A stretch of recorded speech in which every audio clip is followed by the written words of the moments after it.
이제 본격적으로 이제 성막을 만들기 시작합니다.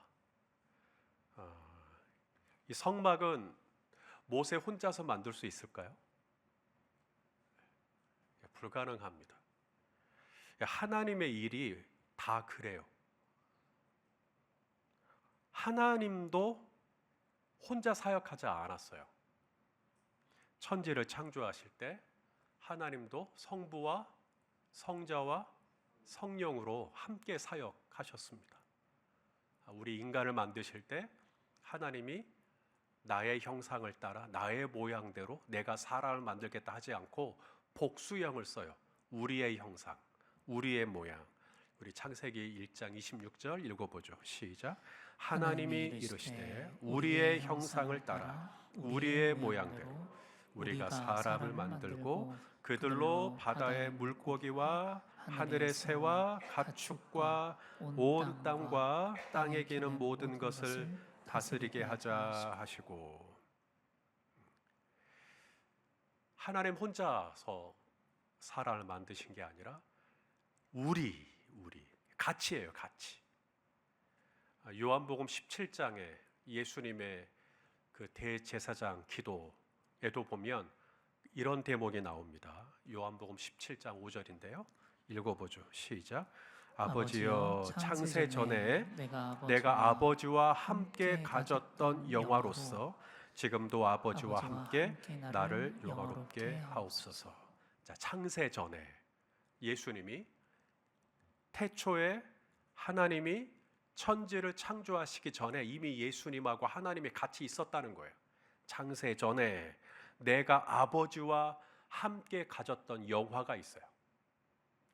그래서 하나님이 천지를 창조하시기 전부터 이미 하나님은 복수형으로 존재합니다. 그리고 사역을 할 때도 하나님 혼자 하지 않고 성자와 성령과 함께 같이 사역을 해요.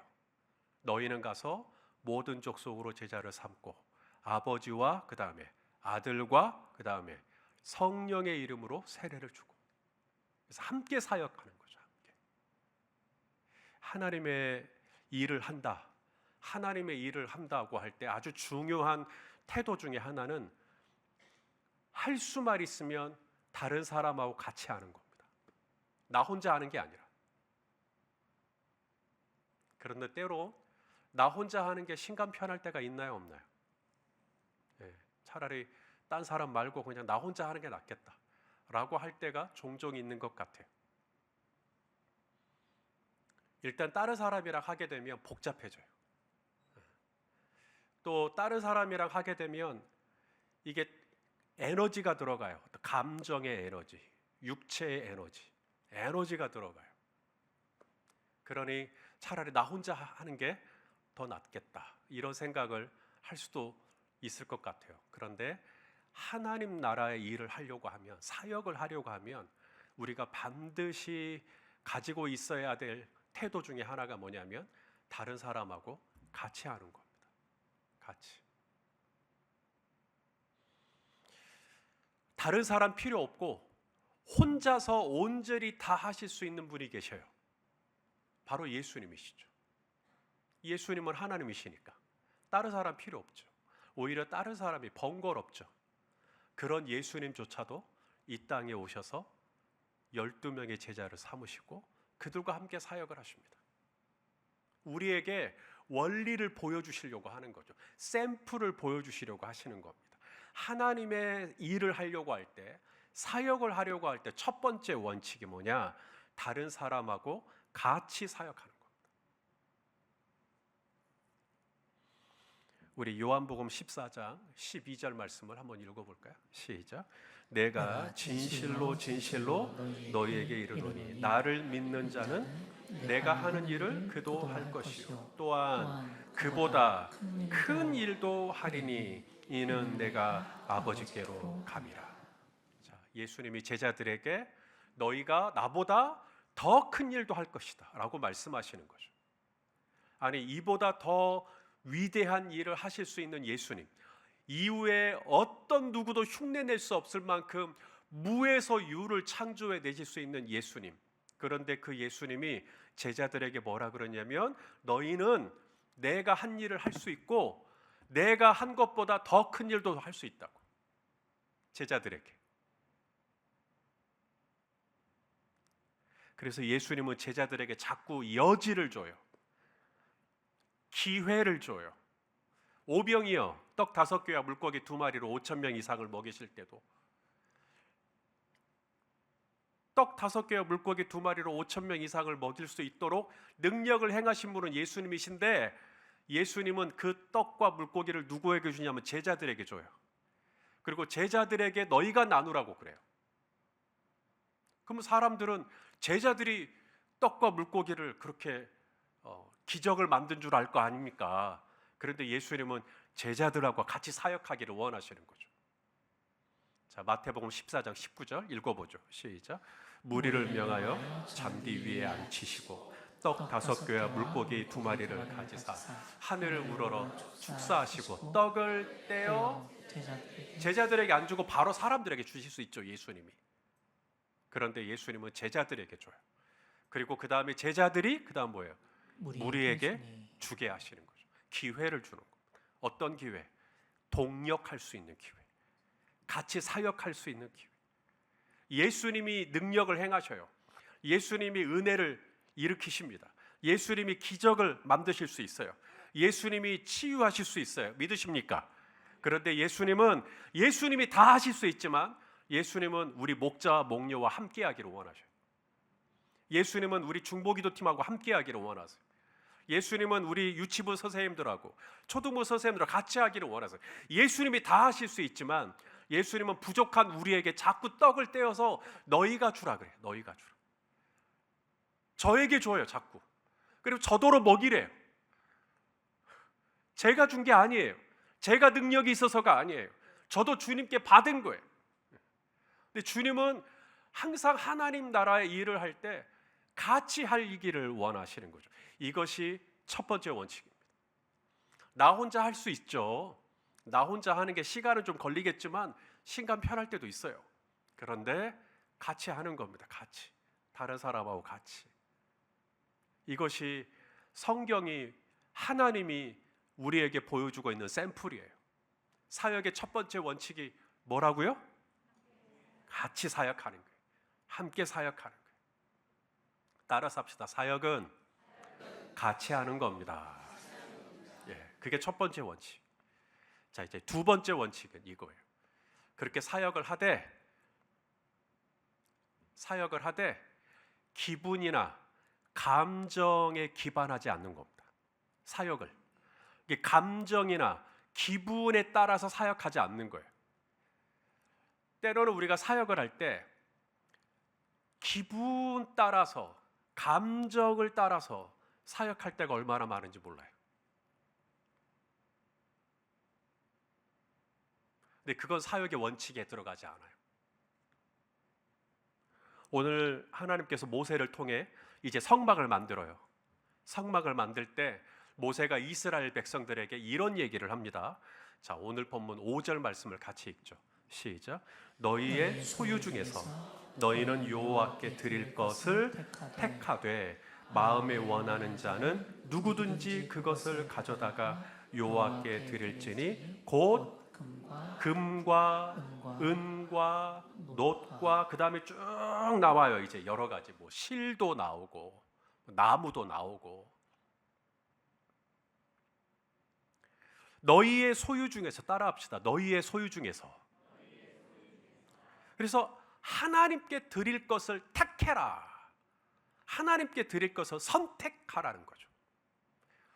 그러니까 우리의 소유를 다 드리라는 거죠. 너희의 소유를 다 드리라는 거죠. 아니요. 우리에게 소유로 주신 것 중에서, 우리에게 소유로 주신 것 중에서 하나님께 드릴 것을 뭐예요? 선택하라는 거예요. 따로 구별하라는 거죠. 우리가 가지고 있는 것이 100이면 100을 다 달라는 게 아니에요. 그 중에서 일부 금 다 주라는 게 아니라 금이 뭐 많이 있지만 그 중에서 일부, 이건 내가 하나님께 드려야지라고 선택하라는 거예요. 선택. 그러므로 하나님의 일은 누가 할 수 있느냐? 금을 많이 가진 사람, 은을 많이 가진 사람이 아니라 이건 내가 하나님께 드려야지, 하나님께 드리기로 선택한 사람, 하나님의 일에 참여하기로 선택한 사람이 하나님의 일을 할 수 있는 거죠. 내가 하나님의 일에, 이 성막을 만드는 일에 내가 참여하기로 선택한 사람이 그 일에 참여할 수가 있는 거죠. 건강하다고, 돈 좀 있다고 다 참여하는 것 아닙니다. 내가 참여해야지, 내가 함께 해야지 라고 선택하는 것이죠. 사랑하시는 성도 여러분, 우리 하나님은 이렇게 저와 여러분에게 선택권을 주시는 하나님, 억지로 해 이게 아니라 그래도 되잖아요. 사실 하나님은 잔말 말고 해 라고 하실 수 있죠. 그런데 우리 하나님은 우리에게 일을 시키실 때 선택권을 줘요. 억지로 사역을 시키시는 분이 아니라는 거죠. 하나님은 우리가 하나님의 일을 할 때 어떤 마음으로 일을 하기를 원하신다고요? 자원하는 마음. 자원하는 마음으로. 내가 이만큼은 내가 이렇게 해야지, 이 부분은 내가 감당해야지. 누가 시켜서가 아니라는 거예요. 혹은 그 일을 하지 않으면 뭔가 찝찝해서 하는 것도 아니에요. 주일날, 일요일날 우린 딴 데 안 가고 교회 와요. 예배 드려요. 아니, 일요일날 그 피곤한데 어째 교회 가서 그렇게 예배를 드린대요. 그랬더니 이분이 이렇게 대답하는 거예요. 일요일날 교회 안 가면 한 주간 내내 찝찝하다고. 그러니까 찝찝하니까 하나님께서 일을 우리에게 하라는 게 아니라니까요. 하나님은 그런 마음으로 찝찝해, 뭔가 좀 찝찝해, 그런 마음으로 사역하는 것 하나님 별로 원하지 않습니다. 하나님의 일을 할 때 두 번째 사역의 원칙이 있는데 그것은 뭐냐면 기쁨으로 자원해서 하는 거예요. 할렐루야. 우리에게 막 일을 시키시는 하나님이 아니에요. 선택할 수 있어요. 그리고 내가 선택하면 하나님이 막 좋아해요. 잘했다, 잘했다. 우리 고린도 후서 8장 1절 2절 같이 한번 읽겠습니다. 시작. 형제들아, 하나님께서 마게도냐 교회들에게 주신 은혜를 우리가 너희에게 알리노니 환난의 많은 시련 가운데서 그들의 넘치는 기쁨과 극심한 가난이 그들의 풍성한 연보를 넘치도록 하게 하였느니라. 자, 마게도냐 교회에 대한 이야기예요. 이 마게도냐 지역에 있는 교회들이 예루살렘 교회를 위해서 헌금을 했대요. 지금 바울이 그 얘기를 하고 있는 거예요. 이 마게도냐 지역에 있는 교회들이 예루살렘 교회가 기근이 들었어요. 기근. 그래서 먹고 사는 게 너무 힘든 거예요. 그래서 이 마게도냐 교회가 예루살렘 교회 형제 교회잖아요. 형제를 위해서 헌금을, 연보를 모았어요.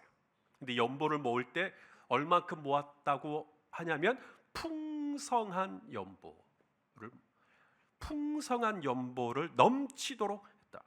이야, 마게도냐 교회가 되게 돈이 많은가 보다, 예산이 많은가 보다 라고 생각할 수 있는데 그 다음 2절에 보니까 뭐라고 돼 있어요?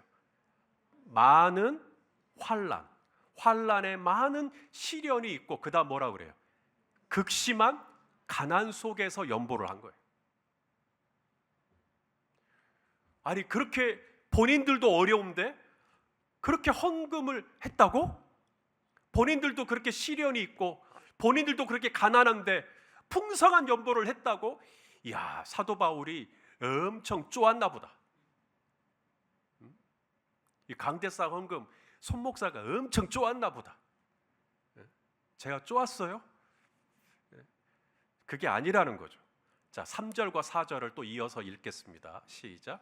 내가 증언하노니 그들이 힘대로 할 뿐 아니라 힘에 지나도록 자원하여 이 은혜와 성도 섬기는 일에 참여함에 대하여 우리에게 간절히 구하니. 자, 마게도냐 교회가 그렇게 어려운 상황에서도 풍성한 연보를 할 수 있었던 그 이유가 뭐 때문이래요? 누가 시켜서가 아니라 뭐예요? 자원해서. 그래서 우리가 하나님의 일을 하려고 할 때 첫 번째 원칙은 동역하는 거예요. 같이 하자, 같이. 좀 부족한 듯 해도 같이 하는 겁니다. 그다음 두 번째 원칙은 뭐예요? 자원해서 하는 겁니다. 성막을 지을 때도 백성들이 자원해서 물질을 가지고 와요. 나중에 솔로몬이 이제 성전 짓잖아요. 다윗이 성전을 지은 게 아니라 솔로몬이 성전을 짓는데, 이제 백성들이 솔로몬이 성전을 지을 수 있도록 다윗의 때에 물질을 막 냅니다. 그때도 자원해서 내요. 자, 역대상 29장 9절을 보겠습니다. 시작. 백성들은 자원하여 드렸으므로 기뻐하였으니 곧 그들이 성심으로 여호와께 자원하여 드렸으므로 다윗 왕도 심히 기뻐하니라. 자, 자원했다라는 표현이 몇 번이나 나와요? 2번 나오죠. 그만큼 하나님은 우리가 어떤 일을 하려고 할 때 어떤 마음으로 하기를 원하신다는 거예요. 그만큼 자원해서. 오늘 3일 밤 예배도 자원해서 나오신 줄로 믿습니다. 안 나오시는 분들은 다리 몽둥이 분질러지라고 제가 그렇게 이야기한 거 없잖아요. 자원해서 정말 기쁨으로 나오셨죠? 김영규 집사님.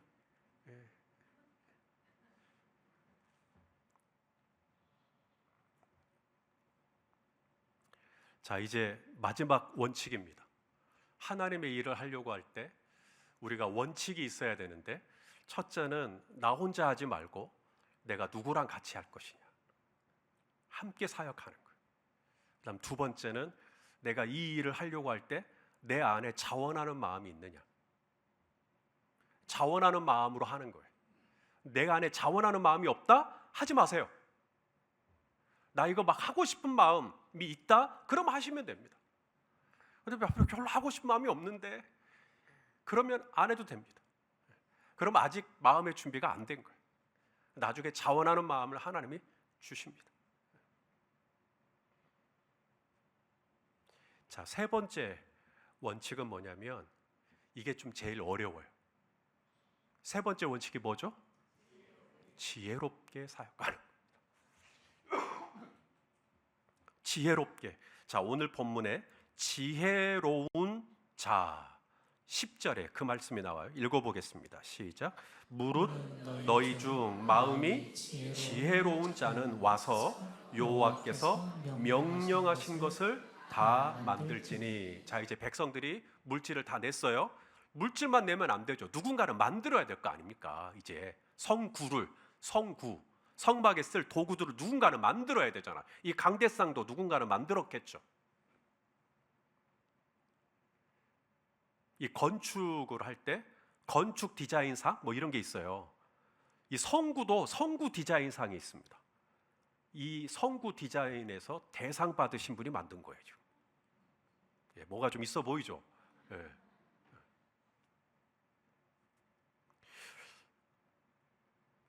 마음이 지혜로운 자는 와서 여호와께서 명령하신 것을 다 만들어라. 자, 누구에게 만들라고요? 마음이 지혜로운 자가 만들어라. 이 지혜롭다라는 단어가 하캄입니다. 히브리어로 하캄. 이게 skillful, 능력 있는 사람, 재주가 있는 사람을 의미해요. 그러면 번역을 할 때 너희 중에 재주가 있는 사람으로 와서 하나님이 명령하신 것들을 만들어라 라고 해도 되는데, 이 하캄이라는 단어를 재주라고 번역하지 않고 마음이 지혜로운 자라고 번역을 한 겁니다. 여기에는 의도가 있어요. 하나님의 일은 재주만 가지고 안 돼요. 물론 재주가 있으면 좋죠. 전구도 잘 이렇게 할 수 있고, 또 이렇게 미장도 잘 할 수 있고, 또 보일러 같은 것도 잘 할 수 있고, 기술이 있고 경험이 있고 노하우가 있고, 그게 학함이에요. 학함. 그게 있으면 좋죠. 그런데 하나님의 일은 학함만 가지고는 안 돼요. 그 앞에 마음이 지혜로운, 이게 있어야 돼요. 우리가 교회 안에 학함이 모자라서 생기는 문제가 있을 수 있어요. 그 일을 할 수 있는 사람이 아무도 없는 거예요, 우리 중에. 그래서 못하는 것일 수도 있겠죠. 그러나 능력이 없어서 문제가 생기는 일은 교회에 그렇게 큰 문제가 되지 않습니다. 항상 문제는 뭐냐면 능력도 있어요, 경험도 있어요.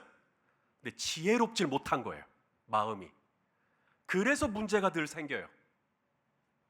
그래서 하나님의 일을 할 때 우리가 원칙이 있어야 되는데, 첫째는 나와 다른 사람하고 같이 하는 거예요. 그 다음 두 번째가 뭐냐면 자원해서 하는 거예요. 그리고 세 번째가 뭐냐면 그 일을 할 때 지혜롭게 할 필요가 있어요. 그러면 이제 그 지혜롭게 한다라는 것이 뭐냐를 아셔야겠죠. 마음이 지혜로운 자는 와서 만들어라. 그럼 마음이 지혜롭다라는 게 뭐냐면 이거예요. 자, 우리에게 기타를 친다. 기타를 칠 수 있는 학함이 있어요. 그림을 그린다. 또 그림을 그리는 학함이 있을 수 있죠. 노래를 부른다. 또 그런 학함이 있을 수 있어요. 하나님이 우리에게 재주를 주시고, 하나님이 우리에게 은사를 주시고, 하나님이 우리에게 능력을 주시고, 이것이 내가 잘나서 내가 이런 능력을 가진 게 아니라 하나님이 나에게 은혜로 주신 거다. 그래서 내가 오늘 망치질을 하는 것이며, 그래서 내가 오늘 전기를 다루는 것이며, 그래서 내가 오늘 음악을 하는 것이며, 그래서 내가 오늘 노래를 부르는 것이며, 이거 다 하나님의 은혜야 라고 알면 마음이 지혜로운 거예요. 근데 마음이 지혜롭지 못하면 어떻게 되냐고요? 학함이 자기가 잘나서 학함이 된 줄 알아요. 그래서 학함만 가지고 있으면 문제가 오히려 더 일어나요. 문제가. 그 학함이 바로 이 재주가 어디서 왔느냐? 하나님의 은혜라는 걸 망각해 버리는 거죠. 성경은 그런 예가 부지기수로 많습니다. 자, 삼손을 예를 들까요? 삼손의 학함이 있죠. 다른 사람보다 뭐가 더 세요? 힘이 엄청나게 세요. 그것은 삼손에게 주신 학함이에요. 하나님이 주신. 다른 사람은 못하는 것을 할 수 있는, 다른 사람보다는 그래도 조금 더 잘할 수 있게 주신 학함인데, 삼손은 본인이 어떤 힘을 발휘할 때마다 뭐라고 생각하냐면, 나는 원래 이런 거 잘한가 봐. 나는 원래 이렇게 타고났나 보다. 이거 다 내가 원래 이렇게 타고나서 그러는 거야. 이런 마음, 우쭐대는 마음, 자고하는 마음. 여러분, 삼손이 유달리 다른 사람보다 더 힘이 있었던 이유는 삼손이 잘나서가 아니라 하나님이 은혜로 주신 거잖아요. 이스라엘을 블레셋의 통치하에서 구원하라고, 이스라엘을 위해서 사역하라고 하나님이 은혜로 주신 것인데, 그 은혜로 주신 힘을 본인의 정욕을 만족시키는 데 쓰는 거죠. 결국 그 학함 어떻게 됩니까? 머리카락 다 밀리고 두 눈 다 뽑히고 비극적이 되죠. 하나님이 은혜로 주신 학함을 본인이 잘나서 된 줄 알아요. 그게 정말 위험해요. 학함이 없어서가 능력이라기보다는 학함은 있는데, 이 학함이 하나님이 은혜로 주신 거라는 걸 또 깜빡해요.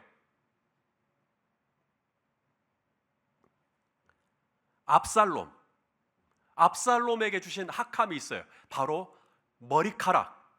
다른 사람보다 훨씬 머리카락이 곱고 또 장발이에요. 그래서 남들이 이 요나단 지나갈 때마다 멋진 장발을 이렇게 하면서 확 지나가니까 사람들이 다들 와 진짜 아름답다 멋있다 그랬대잖아요. 그런데 그럴 때마다 압살롬은 뭐라고 생각하냐면 아 내가 원래 이렇게 잘생겼지, 내가 원래 이렇게 잘났지. 결국 그 머리카락이 어떻게 되죠? 말 타고 가다가 그 긴 머리카락이 나뭇가지에 걸려가지고 대롱대롱 매달려가지고 원수에 의하여 칼에 찔려 죽어요. 하나님이 은혜로 주신 것을 본인이 잘해서 된 줄로 착각하면 나무에 탁 걸려버려요. 잘 가다가 탁 걸려요. 대롱대롱 매달려. 이스라엘이 계속 잘못하잖아요. 우상을 섬기고 그럴 때마다 하나님이 매로 쓰셨던 민족이 있는데 바벨론입니다. 바벨론의 느부갓네살이요. 그러니까 느부갓네살을 하나님이 쓰신 게 느부갓네살이 경건해서나 의로워서가 아닙니다. 이스라엘을 심판하시는, 이스라엘을 책망하시는 하나님의 도구로 느부갓네살을 쓰신 거예요. 근데 느부갓네살은 뭐라고 생각했죠? 지가 잘나서 그래서 이스라엘을 싸우면 자기가 다 이긴다고 생각한 거예요. 보실래요? 다니엘 4장 30절부터 보겠습니다. 시작.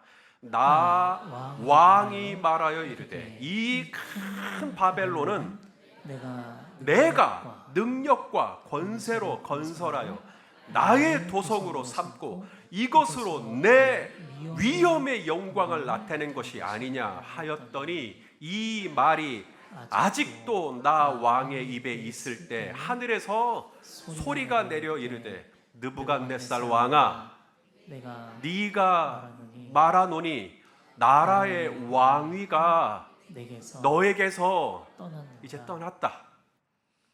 네가 사람에게서 쫓겨나서 들짐승과 함께 살면서 소처럼 풀을 먹어봐야 정신 차리시겠어요?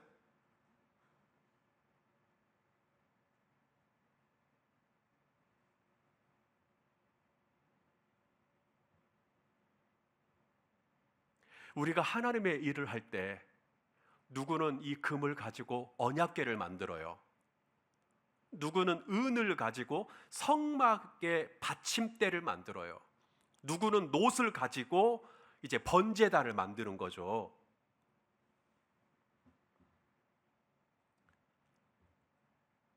그 금을 주신 분도 하나님이시고 이 금으로 언약궤를 만들 수 있는 학함, 재주를 주신 분도 하나님이시고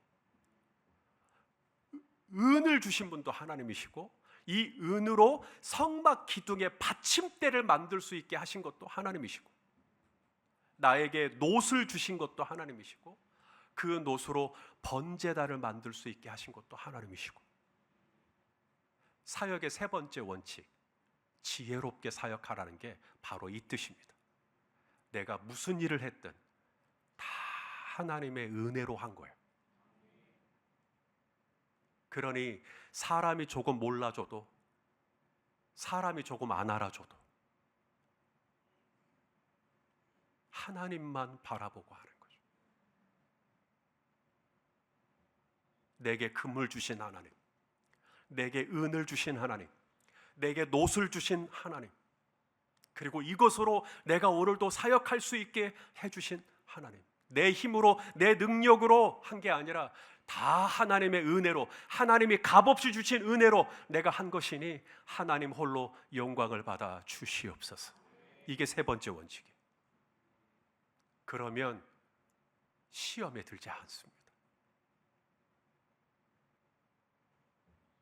지금 하나님은 이스라엘 공동체에게 엄청난 기회를 주고 계시는 거예요. 역사에 이런 기회는 없었다. 어떤 기회죠?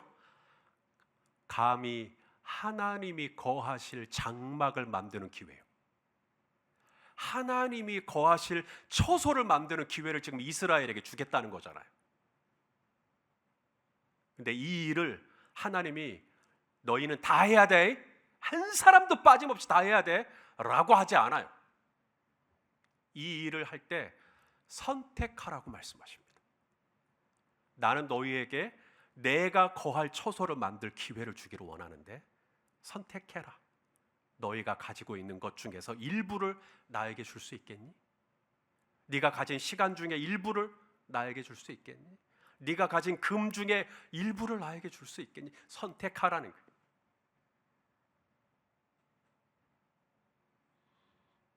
그러므로 사랑하시는 성도 여러분, 하나님께서 우리에게 어떤 기회를 주실 때 함께 동역할 수 있고 하나님 나라의 일을 감당할 수 있는 어떤 찬스를 우리에게 주실 때 우리 같이 함께 서로 동역하는 우리가 될 수 있기를 소망합니다. 그리고 또 하나는 그 하나님의 일을 감당할 때 하나님이 그 일을 감당할 수 있는 학함을 주실 거예요. 삼손에게는 힘을 주시고 압살롬에게는 외모를 주시고 학함을 주실 거예요. 우리에게 필요한 물질도 주실 것이고 우리에게 필요한 사람도 붙여주실 것이고 재능도 주실 것이고, 그랬을 때 이게 본래 내 것인 양 느부갓네살처럼 주어를 내가 나의 위엄으로 내 것 이런 말 하지 말고 내가 무슨 일을 했든 이거 다 하나님이 주신 은혜로 한 것인 줄 알고 오직 하나님께만 영광을 돌려드릴 때, 그렇게 우리가 사역할 때 하나님께서 저희를 통하여서 영광을 받아 주실 줄로 믿습니다. 마지막 결론으로 저 본문을 같이 읽고 마쳤으면 좋겠습니다. 읽어볼까요? 시작. 각자 다른 은사를 이게 사역의 가지고 원칙이에요. 각자 다른 은사를 가지고 또 나와 다른 사람들하고 같이 그 다음에 자원하는 마음으로 기쁘게 참여하기. 이게 사역의 원칙입니다. 이렇게 사역하면 괜찮아요. 이것이 성막을 만들 때 성막을 이제 만들 이스라엘에게 주신 하나님이 주신 세 가지 원칙이었어요. 이걸 기억하고 저와 여러분이 앞으로 하나님의 일을 잘 감당할 수 있기를 주님의 이름으로 축원합니다. 기도하시겠습니다. 하나님, 우리에게 사역의 원칙을 가르쳐 주셔서 감사합니다. 우리가 이 원칙을 잊어버리지 않고 우리가 서로 같이 감당할 수 있게 하여 주시고, 또한 자원하는 마음으로, 기쁜 마음으로, 감사한 마음으로 감당할 수 있게 하여 주시옵소서. 그리고 하나님의 일을 할 때 절대 자고하지 않고 다 하나님이 은혜로 주신 거라는 것을 기억하고 모든 일에 하나님께 영광을 돌려드리는 우리 모두가 되게 하여 주옵소서. 예수님의 이름으로 기도합니다. 아멘.